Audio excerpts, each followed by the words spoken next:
It is Cupertino Electric's policy to always create an electrically safe work condition as the primary means of protection for our employees and contractors. To ensure that we are fully protected and aligned with NFPA 70E and OSHA, CEI and our partners will not perform any energized electrical work. At Cupertino Electric, we always consider electrical currents energized until they are proven de-energized. Identifying the correct electrical energy circuit is always the first and most important step in Lockout Tagout. Lockout Tagout? That was my favorite game as a kid. Tag, lockout. Todd! Oh. You must be thinking of something else. This is not a game. Serious injury or death could result if Lockout Tagout is not followed carefully. I don't know, that sounds like the same childhood game to me. Single-line drawings, blueprints, and similar documents may be needed to determine the correct circuit to isolate. Be certain you understand the complete scope of work. A known electrical source will also be identified to conduct a 3-point test for the voltage meter. Always consult with your supervisor for authorization to perform Lockout Tagout and to verify that the correct circuit has been identified. Electric closets in rooms with energized circuits will typically be locked and must remain secured unless you are present. Check and confirm you are in the correct room and at the correct panel according to the pre-plan and circuit identification process. SB1B, circuit breaker CB1B. Would you agree? I agree.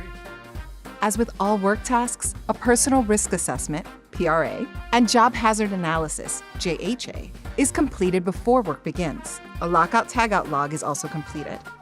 The log tracks the date, the location of the lock number, the time the lock is placed and taken off, and the name and signature of the person applying the lock. The next step in Lockout Tagout is isolation, turning the energy source to an off position.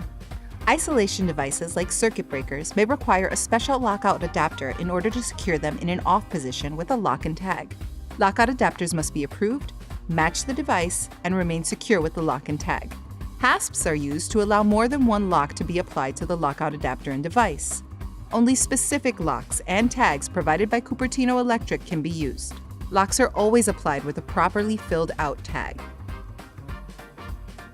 Voltmeters used for verification must be given a 3-point check to ensure that the meter is working correctly. Never assume the circuit is de-energized without testing first.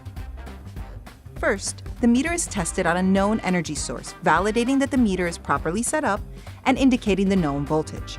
Second, the voltmeter is applied to the de-energized circuit that will be worked on to verify that it is in a zero energy state. No voltage, B to C. No voltage. Okay, very good. Third, the voltmeter is reapplied to the known energy source to confirm that it remains accurate to the known energy source. When verification and 3-point check is complete, work on the de-energized circuit may begin. In some situations, a second person or crew may need to join the work in progress on a locked out circuit. Tag! Yeah!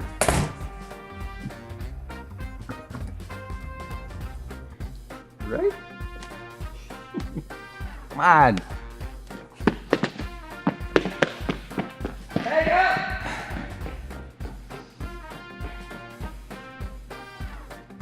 Communicate with the on-site supervisor and get permission. Inform the person already locked out that you will be joining their lockout device. Fill out the lockout tag log and apply your lock and tag. Each person that works on the locked out circuit must apply their own lock and tag. Always keep the lock key with you until you remove your lock and tag. Never give your key to someone else.